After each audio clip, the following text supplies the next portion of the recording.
Hello friends, welcome to my YouTube channel. देखिए ये मेरी जो है ग्रेप वाइन है और मैंने मदर प्लांट मेरे पास है, उससे मैंने इसे रेडी किया है। और देखिए इसमें पिछले साल भी फ्रूटिंग हुई थी और इस साल भी देखिए काफ़ी अच्छे से फ्लावरिंग स्टार्ट हो गई है।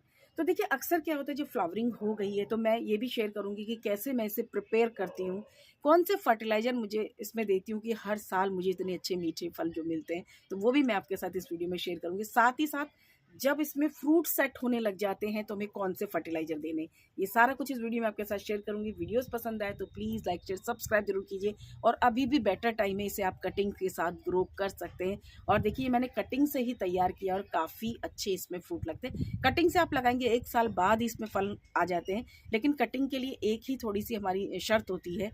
उस मदर प्लांट से देखिए लग जाएगी कटिंग, लेकिन अगर आप जिस मदर प्लांट से लेंगे जिसपे ऑलरेडी फ्रूटिंग हो रही है, तो उससे बेटर क्या हो कि आपको नेक्स्ट ईयर ही फ्रूटिंग आ जाएंगे। अगर आपने ऐसे लिए जिसमें फ्रूटिंग नहीं हो रही है तो फिर ज़्यादा टाइमिंग लगती है। तो ऐसा मदर प्लांट जिसके फ्रूट्स बहुत अच्छे हों, क्वालिटी अच्छी हो, उसकी कटिंग को आप इस समय ग्रो कर सकते हैं। बेस्ट टाइमिंग है। गमले में इसे कैसे लगाया जाता है इसके वीडियो मैंने शेयर किए हुए हैं। और साथ ही साथ देखिए आज मैं इसको बताऊंगी कि मैं अब इससे कौन से इस तरीके से इसको फर्टिलाइजर्स देती हूँ जिससे इसको बेटर मुझे इसका रिजल्ट मिलता है। वीडियोस पसंद आए तो प्लीज़ लाइक शेयर सब्सक्राइब जरूर कीजिए। आप चाहते हैं कि इसमें इस तरीके से हर साल फ्रूटिंग आए, तो उसके लिए आपको एक काम करना पड़ेगा। जनवरी का जो एंड यानी कि लास्ट में, या फरवरी भी मैं नहीं कहूँगी, आप जनवरी के एंड में ही काम कर दिए, क्योंकि हर जगह का थोड़ा सा देखिए टेम्परेचर चेंज होने का टाइम अलग अलग होता है। तो आप देखेंगे कि विंटर में बिल्कुल सूख जाती है। बहुत सारे लोग मुझे कहा कि उन्होंने बिल्कुल सूख गई, उन्होंने हटा दिए। देखिए बिल्कुल नहीं सूखती। अभी मैं दिखाऊंगी आपको इसका मदर प्लांट, वो बिल्कुल एकदम ड्राई हो जाती है और आपको ऐसा लगेगा कि वो ख़राब हो गई, बट ऐसा नहीं होता है। अगर आप उसको छोड़ेंगे विंटर में, वो डोरमेंसी में चली जाती, इसलिए ऐसा होता है। और उसके बाद जैसे ही जनवरी का एंड आता है और आप इसको रूट फिलिंग नहीं भी करेंगे तो कुदरत है, अपने आप ही उसमें पत्तों का फुटाव शुरू हो जाता है। ज़मीन में लगा होता है तो देखिए अपने आप पानी और खाद उसे मिल जाता है। लेकिन जब हम ज़मीन में सॉरी गमलों में जब हम ग्रो करते हैं तो थोड़ी सी हमें स्पेशल केयर करनी पड़ती है। तो जब मैं काम करती हूँ तो सबसे पहले क्या करती हूँ, उसकी रूट फिलिंग का काम करती हूँ। तो उसके अंदर सबसे पहले आप, जैसे कि मेरा ये पौधा ज़्यादा पुराना नहीं है तो मैंने इसकी थोड़ी सी मिट्टी चेंज नहीं की, लेकिन जो मदर प्लांट है उसकी थोड़ी सी मैं क्या करती हूँ, 3 इंच मिट्टी की लेयर निकालती हूँ। उसके बाद उसको बाहर करती हूँ, थोड़ा सा उसे खुला छोड़ती हूँ। देखिए विंटर होती है उस समय, तो मैं एक दिन पूरा 24 आवर्स के लिए उसकी मिट्टी को खुला छोड़ती हूँ, ताकि थोड़ी सी विंटर भी नहीं होती, थोड़ा चेंजेस होता है। देखिए बहुत खुली सर्दी में भी आपको अपनी जड़ों को खुला नहीं छोड़ना है उनका। थोड़ा सा धूप जिस समय आ रही है, धूप का टाइमिंग आने लग जाती है, तब उस समय आपको ये काम करना है। ये नहीं कि आप ठंड के समय भी इस काम को आप कर दें। तो आप कहेंगे कि मैंने आपसे ऐसा कहा। तो जब धूप आने लग जाती है उस समय आपकी इसकी रूट को थोड़ा सा जब हल्का-हल्का गुड़ाई करेंगे, उस समय एक बेनिफिट क्या होता है, को जब जब हवा लगती है तो थोड़ी-सी रूट आप देखेंगे उसमें अगर ब्लैक है तो उन्हें बाहर निकाल दीजिए। और उसके बाद मैं जो है रूट फिलिंग का काम करती हूँ। उसमें मैं अच्छी मात्रा में जो है फर्टिलाइज़र देती हूँ। उसमें मैं जो है ये गोबर की खाद है ये देती हूँ। ये अच्छी मात्रा में आपको देना है। ये डिपेंड करता है कि आपका प्लांट कितने बड़े गमले में लगा हुआ है, आपके प्लांट की एज कितनी है। ये सारी चीज़ें डिपेंड करती है ये फर्टिलाइज़र पर। और आपको अच्छी मात्रा में जब फर्टिलाइज़र देने, देखो बार-बार फर्टिलाइज़र फ्रूट प्लांट को नहीं दिए जाते हैं। आप बार-बार फर्टिलाइज़र देते हैं, उससे भी पौधे ख़राब हो जाते हैं। एक बार हम रूट फिलिंग का काम करते हैं, यानी कि एक बार हम अच्छे से जो है ये गोबर की खाद को हम देते हैं, अच्छी-सी मात्रा में देते हैं। उसके बाद मैं थोड़ा-सा जो है अपना 1 से डेढ़ चम्मच जो है, सॉरी 1 मुट्ठी जो है नीम खली का पाउडर आपको ज़रूर देना है। उससे अगर कोई निमेटोड्स की प्रॉब्लम आती है तो वो प्रॉब्लम ख़त्म हो जाएगी, वरना पौधे ख़राब हो सकते हैं निमेटोड्स की वजह से। दूसरा सबसे इम्पोर्टेंट फर्टिलाइज़र जब आप रूट फिलिंग का काम करते हैं, ये देना है माइक्रो न्यूट्रिएंट्स हमें, जो इसे कहते हैं हम सीवीड। इसे ज़रूर आप दीजिए, क्योंकि देखिए जैसे अब ये गमले में मेरा प्लांट ग्रो हो रहा है और काफ़ी समय से चल रहा है, तो इसमें देखिए इसका कोई सोर्स नहीं है कि ये कहाँ से लेगा। तो जब इस पे इसने जैसे इस तरीके से बार-बार फुटिंग कर रहा है तो माइक्रो न्यूट्रिएंट्स की कमी हो जाती है। उस कमी को पूर्ति करने के लिए हम इस तरीके का सीवीड का इस्तेमाल करते हैं। और साथ ही साथ मैं इस्तेमाल करती हूँ सिंगल सुपर फॉस्फेट, ये फ्लावरिंग लेकर आता है। तो ये काम आपको ज़रूर करना है।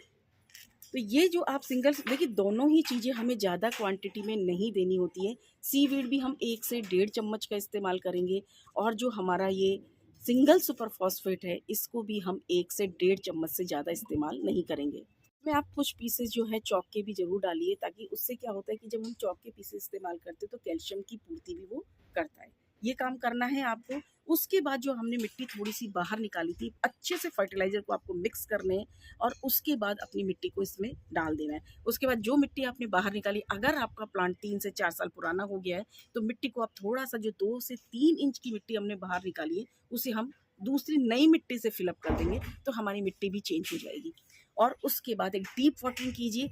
और हाँ, ये फुल जो है सन लविंग प्लांट है, तो आपको इसे फुल सनलाइट में रखना है अच्छी से, जहाँ से 6 से 8 घंटे की धूप आती, जितनी धूप आती, मैं तो देखिए जितनी मेरे टेरेस गार्डन पे धूप आती है उसे पूरी उस समय तक की मिलती है। तो उसके बाद आप इसकी डीप वाटरिंग कीजिए और उसके बाद का देखिए मैंने इसको तैयार किया था, उसके बाद का ये रिज़ल्ट है। इसमें देख रहे हैं कितने अच्छे से जो है फ्लावर्स आ गए हैं। अभी मैं इसे कोई फर्टिलाइज़र नहीं दूँगी। अक्सर क्या होता है कि देखिए अभी इस स्टेज पर कोई फर्टिलाइज़र की ज़रूरत नहीं है, क्योंकि हम इसे माइक्रो न्यूट्रिएंट्स भी दे चुके हैं। एनपीके से रिलेटेड इसने अपनी ग्रोथ की। देखिए एनपीके हम गोबर की खाद क्यों देते हैं उस समय, इम्पॉर्टेंट इसलिए होती है क्योंकि उस समय आप देखेंगे कि कोई लीव्स ही नहीं होती है इसके अंदर। अब जब लीव्स नहीं है तो उसके लिए हमें नाइट्रोजन की ज़रूरत होती है, तो उस नाइट्रोजन के लिए हम इसमें गोबर की खाद देते हैं, ताकि प्लांट अपनी अच्छी ग्रोथ करे, अच्छे से ज़्यादा अपनी ब्रांचेस को सक्सेसफुली बनाए।